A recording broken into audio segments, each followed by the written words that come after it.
Faham tak? Next. Tak ada ni. Aku cakap next panel ni hati-hati sikit. Dia suka tumbuk orang. Kau nak kena tumbuk? Ha? Ampun bang, ampun.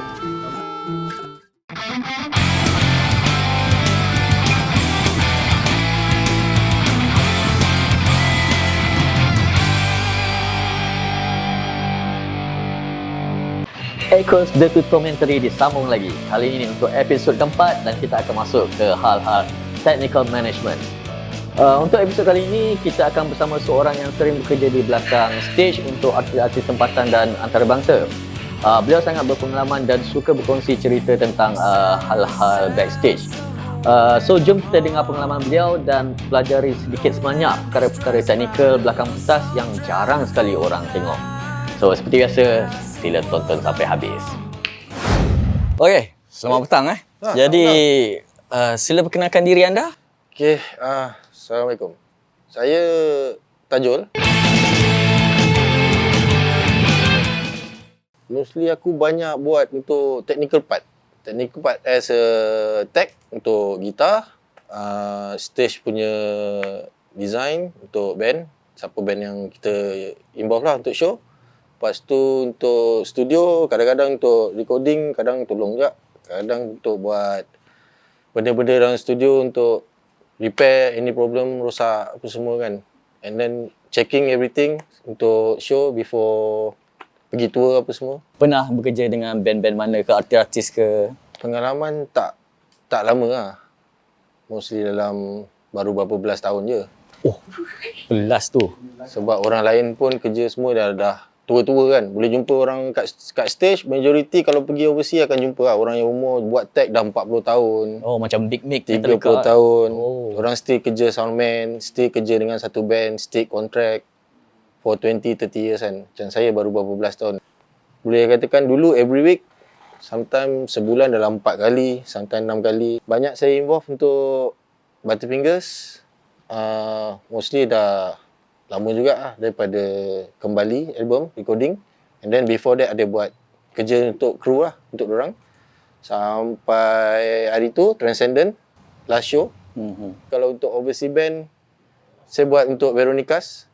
Sebab saya balik dengan hujan, tour dekat Esplanade, turun flight. Noh cakap ada call untuk Veronicas. Dia main dekat KL, dekat Bukit Bintang. VSS Obeta, band daripada US. Dia macam disco band kan. Dia orang banyak main elektronik punya tu, tapi on live show kan. Brian McKnight, Grammy Award winner. Nile Roger, band chick, gitaris dia yang rambut panjang tu. Saya kerja untuk dia, tag kat KL. Sebelum saya buat semua band ni, saya belajar dengan Kreator dekat KL. So band Kreator, saya lepak dengan dia for 12 jam. Semua benda dia ajar kat situ. Itu tahun 2007 dulu. 2005. 2005. Buat untuk Kreator, dia main kat KL kan. So masa tu saya kerja dengan studio, tapi studio kata need help kan. So kita kerja, pasang amp semua, pasang drum semua. Start kat situ lah, saya jumpa dia punya tech. Ya, macam tadi cakap sebelum ni, you ada pernah jadi tag untuk Love My Butch masa dia opening untuk Deftones. So ada tak you lari kejap ke Deftones punya backline ke, you tengok dia punya tag macam mana? Apa pendapat Tajung compare macam kita local punya produk dengan barang-barang yang diorang pakai? Okay, dia macam ni barang amp semua boleh jadi sama. Playing people different lah. Tone dorang main, gitar lain. Soundman, the most important, diorang punya soundman lah, main. Dia akan control based on the album tau. Sebab diorang yang boleh set album ni, diorang boleh buat on Pro Tools, mix, masuk Pro Tools semua kan. Macam-macam style lah. Tapi yang the best, diorang still bagi saya chance untuk pergi backstage. Tapi saya jumpa lah Mamat tu. Saya jumpa, nama dia Drew Fopp. Dia yang ajar macam mana rig system untuk Deftones. How diorang produce sound semua dalam sistem rack dia. So dia kata kau bawa benda ni, kau mix je dengan semua kabinet kat luar tu. Benda ni akan selamatkan semua benda. Tapi kos kau bawa on cargo memang tinggi lah. Sebab tu band kau tak boleh bayar murah. Banyak band yang saya kerja one butt shot semua, opening untuk dorang kan, tour semua. Dorang bagi kita chance untuk pergi belakang stage tengok. Kira mereka macam dia tak adalah kedekut ilmu macam kau tak boleh masuk kawasan aku, ni band aku. Okay, itu band Muse. Muse. Muse tak pergi masuk. Okay. Because dia pasang semua rack system dalam bilik dan dia kunci. Dia dah miking semua, dia tarik cabling kat luar, pergi atas stage. Kau main semua ada sistem tapi barang tu dalam bilik. So dia akan full blast semua sound. So kau dengar sound dia macam, macam dalam album sama. Memang sama. Sebab dia pakai sistem tu yang dia bawa daripada US. Sama. Kita kat Malaysia pun boleh buat. Kau bawa barang dalam studio ni dan kau bawa pergi store, barang tu akan bunyi dia sama. Bunyi studio lah. Bunyi dalam macam dalam kaset album. lah. CD lah. Oh, CD. Kaset susah sikit. Pasal kadang-kadang dia tenggelam kan, ada fungus. Kita patah balik sikit. Alright. Boleh tak kau terangkan apa itu technical team? Technical team Technical team dia ada banyak part on stage. Dia ada banyak part. Technical team lighting, technical team soundman, technical team stage, technical team untuk tech, technical team untuk band. So dia different. Mostly yang aku faham untuk aku punya job scope, aku banyak buat untuk stage lah. Instrumen, band, instrumen semua. Kalau macam lighting, diorang memang, kau tak boleh usik lah. Kerja diorang naik atas. Sebab nak meshkan band punya marking kat bawah kan. So diorang yang marking, naik atas, checking, line, label sama. Sebab kadang untuk video, kadang untuk stage kan. Kau nak bagi nampak. Sebab tak tentu lah kalau fan kau 200 orang, nampak kot orang tu kat depan. Tapi kalau dah 20,000 sampai kat ujung, mana nampak orang. So part dia banyak macam, kalau kau kerja gitar, untuk gitar, mostly untuk gitar yang aku buat, kau datang stage, kau kena pergi ukur. Kau kena ukur untuk position, placing yang kau nak marking untuk band kau main. Sometimes ada band yang drummer kat sini, keyboardist kat sini. Gitaris, vokalis, ni kan, dia macam Incubus, dia kan main sengit. Kalau Foo Fighters dia main kat tengah, keyboardist kat sini, diorang kat sini kan. Sebab kau kena tengok gap berapa banyak kabel yang kau ada. Kalau kata stage tu memang 80-80 ke, aku tak tahulah besar mana lagi, 40, 100 ke. Macam Wembley kan diorang buat range sampai sana kan. Ada jambatan semua pergi kat tengah-tengah stage kan. So kalau kau macam tu, macam mana kau nak pasang kabel? So kau kena ambil semua power kat depan, kabel, pasang miking semua, wireless semua kat depan. So kerja yang kebanyakan aku buat, aku akan datang, aku check stage, aku akan tanya band nak stage setup macam mana kan. Kebanyakan band overseas memang letak karpet. Sebab dia tahu position dia tak keluar daripada circle dia.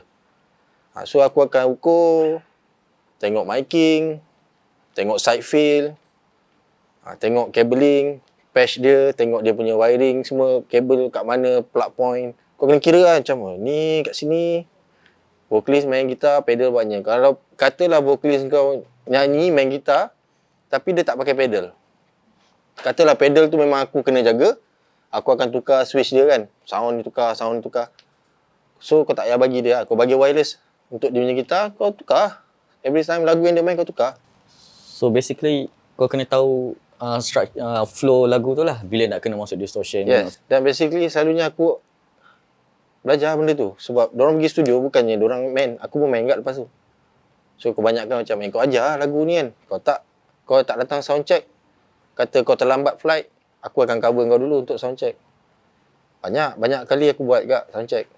Kadang-kadang gitaris tak datang lagi, flight besok sampai, tapi aku dah cover untuk sound check hari ni. Dia punya sistem plug semua lain. So jangan expect aku pergi sana buat plug ni semua.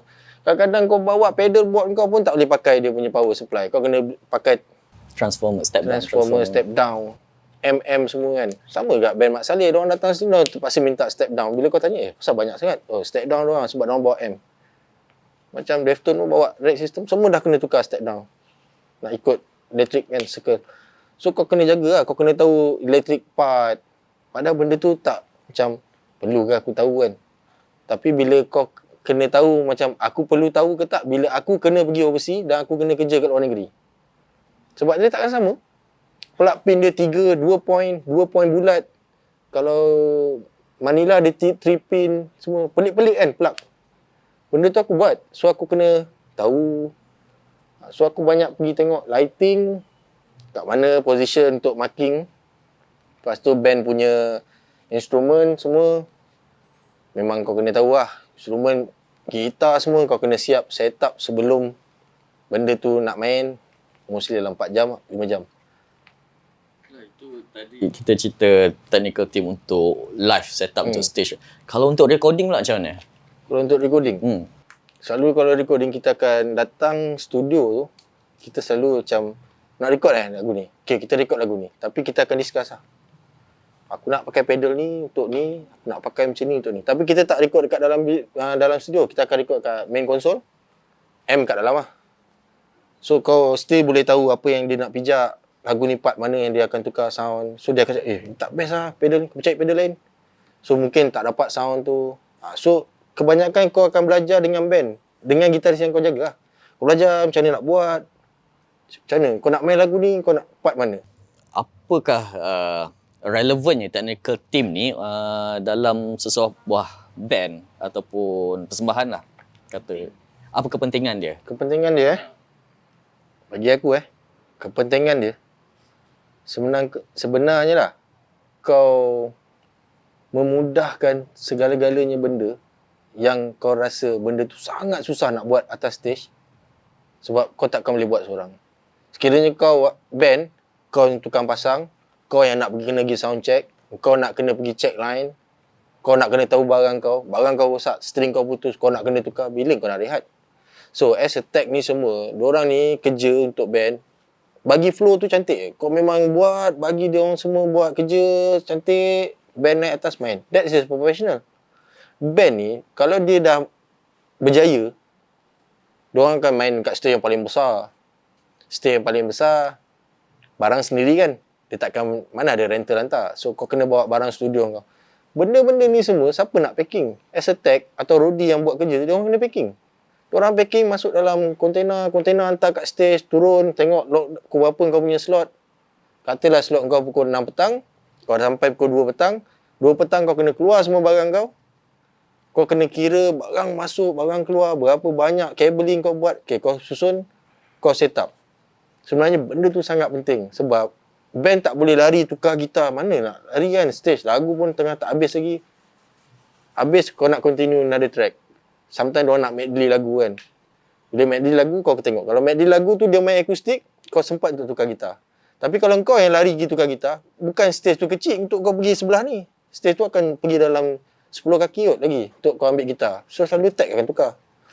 Macam string putus, kabel tak bunyi, mic jatuh. So benda-benda yang macam kita tak jangka kan. Tapi benda tu selalu jadi.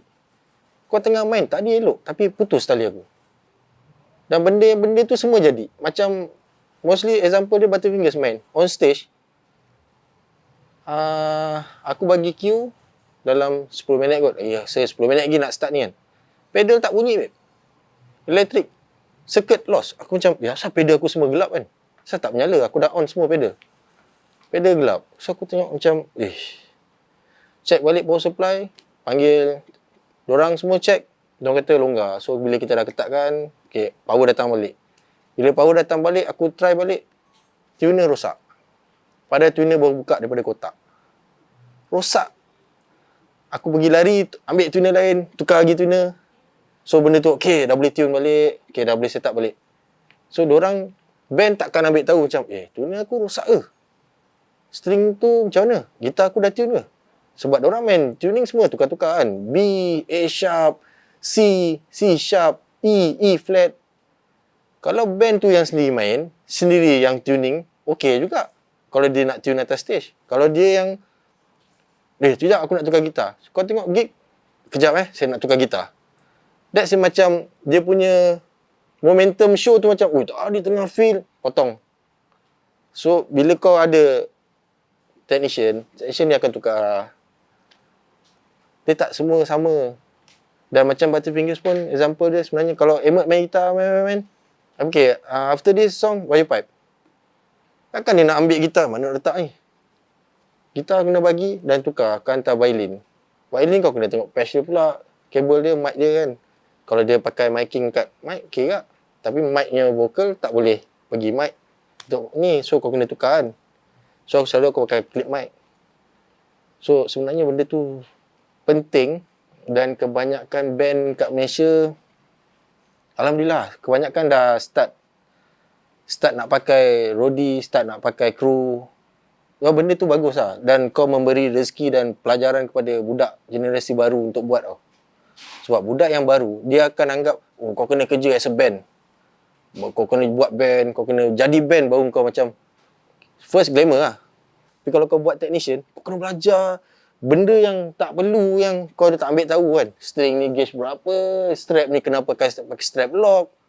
Strap lock tu kalau patah tak boleh pakai rubber lock. Sebenarnya benda boleh fikir. Ni semua twinner semua patah. Sebenarnya kau boleh tukar on the spot. Tapi orang tak berani sebab tak boleh buat, tak tahu. So, bila kau ada tag, macam tag dia akan belajar ni, tukar ni. Dan memberi rezeki juga untuk dia buat kerja lain. Dan bila part time, dia boleh buat servis gitar, repair. So, kebanyakan banyak gila benefit dan benda tu sangat baik untuk industri. Tapi industri tak nampak benda tu as kerjaya. Dalam masa 7-8 tahun ni baru nampak perlu dia band perlu ada technical team untuk buat kerja diorang. Sebab bila diorang dah start busy, dah start tak boleh nak datang show cepat kan, kau datang awal, kadang tak boleh. Kadang diorang pun ada interview radio lah, TV, lepas tu habis rushing terus pergi stage nak main. Kebanyakan kru lah yang buat. So bila kru sampai dulu, kru akan settlekan semua, dia datang, okey ngam lah, ngam. Naik atas main lah. Tapi dulu tak ada lah. Aku tahu dulu ada tag semua. Dulu memang ada tag. Zaman-zaman 80, bukan tag lah. Dia macam member, tolong member kan. Kebanyakan dulu kan macam kita kat kampung, kita ada gig kat luar kan. Macam, kau main lah, aku nak main dekat Melaka lah. Okay, so diorang pergi, member follow 2 orang, bawa kereta, kadang tolong angkat barang kan. Untuk fokus jadi full time tu, baru dalam 10 tahun ni kot. Baru lagi ke? Baru lagi lah. Early 2000 tu ada. Tapi early 2000 tu kebanyakannya, kalau kau tengok band luar yang datang sini, band luar dia tak pernah datang seorang. Dia kalau datang satu band dia 5 orang, dia punya kru je 10. Lighting man dia seorang, engineer sound seorang, lepas tu manager dia tolak lah satu. Lepas tu dia ada assistant untuk manage barang kargo. Lepas tu kru gitar, drum. Kesedaran tu bila apa tau? Bila band tu rasa macam, weh, band overseas tu bawa kru 5 orang je buat kerja, satu stage, siap. So band mana? Band dekat hotel balik mandi.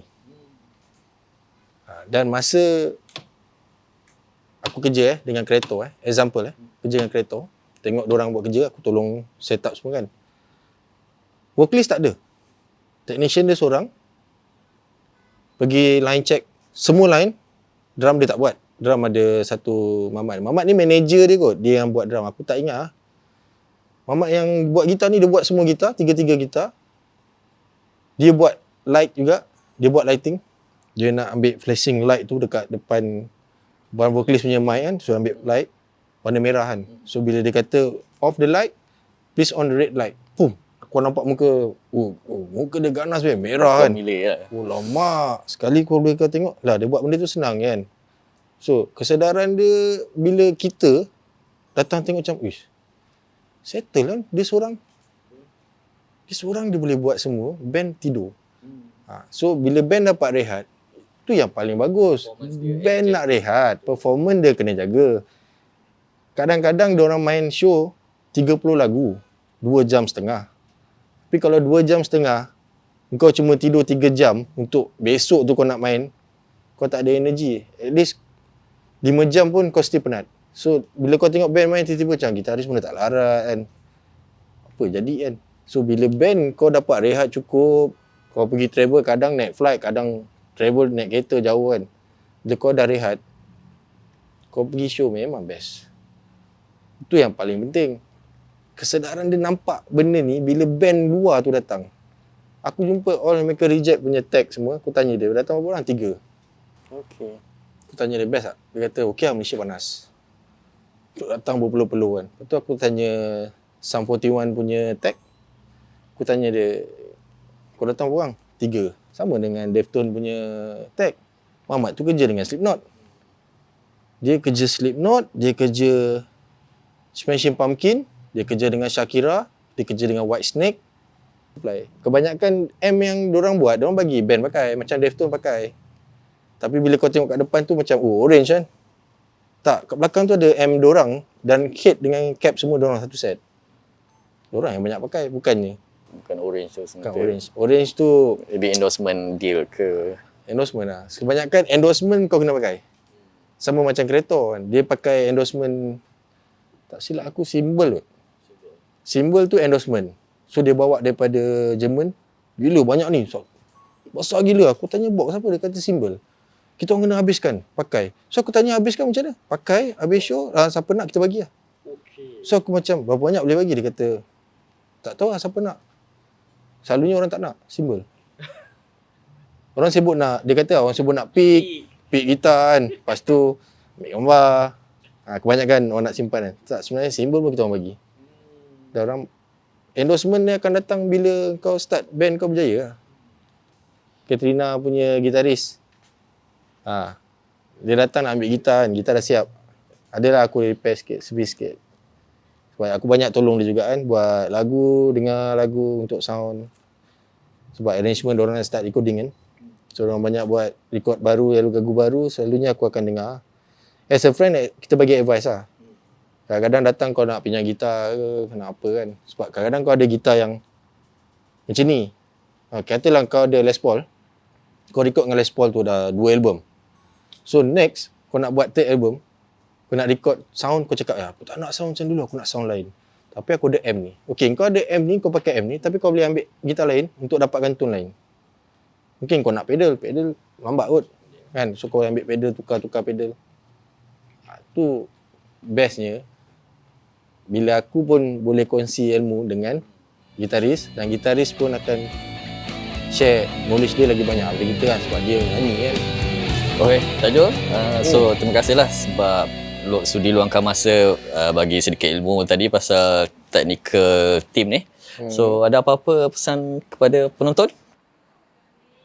Pesan saya tak kerti nak pesan tau. Tapi saya banyak bagi macam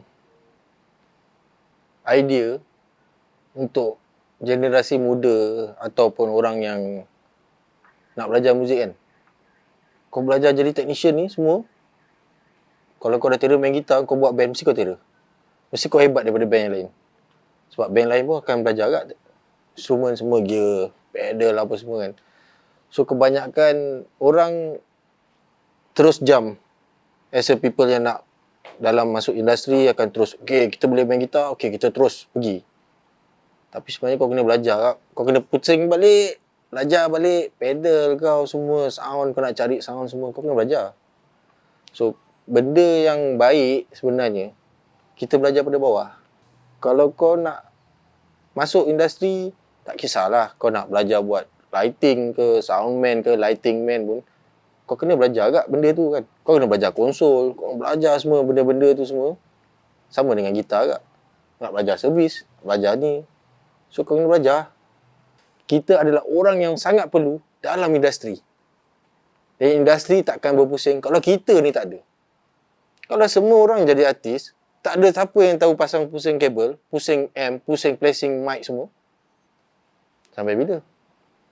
So kau belajar benda ni, kau belajar, kau jadi artis pun kau dah dapat 50 dan 50, 100%. Tu benda yang terbaik lah. Itu lah. Habis tu macam ni. Asal dulu kita main band tak ada technician. Yelah kita main show pun free. Mana nak dapat duit nak bayar technician. Betul lah. So itu dia tadi interview bersama Tajul. Seronok dengar dia sembang pasal skop kerja seorang technician, dengan pengalaman dia bekerja dengan artis tempatan, antarabangsa. Kalau ikutkan sampai besok pagi pun tak habis. Personally aku rasa perkara-perkara dalam bidang teknikal ni perlu diberi pendedahan secara meluas sebab dia sangat penting dalam menjayakan dan melancarkan sebuah persembahan. Orang-orang belakang pentas ni yang patut diberi kredit. Seperti kata Tajul tadi, industri ni tak akan pusing kalau orang-orang ni tak ada. So So diharapkan dari episod ni dapatlah menarik minat para penonton untuk belajar dan mendalami ilmu di dalam bidang teknikal. Untuk episod akan datang, kita akan masuk ke satu lagi topik yang menarik, iaitu bab rakaman. Kita akan bersama dengan seorang sound engineer yang sangat berpengalaman dalam bidang recording. Yang pastinya kita akan belajar banyak perkara seperti skop kerja seorang sound engineer, perkara-perkara penting dalam rakaman, aspek-aspek teknikal seperti backline, studio gear dan lain-lain lagi. Kita juga akan mendengar perkongsian beliau berkaitan hal-hal rakaman, pengalaman beliau sebagai seorang sound engineer dan macam-macam lagi. So korang, especially siapa yang berminat dalam bab recording, kena tengok episod akan datang sebab ianya dijamin best. Just stay tuned. Seperti biasa, jangan lupa share, like, subscribe ke channel Pudipang and click on the notification bell. Bye.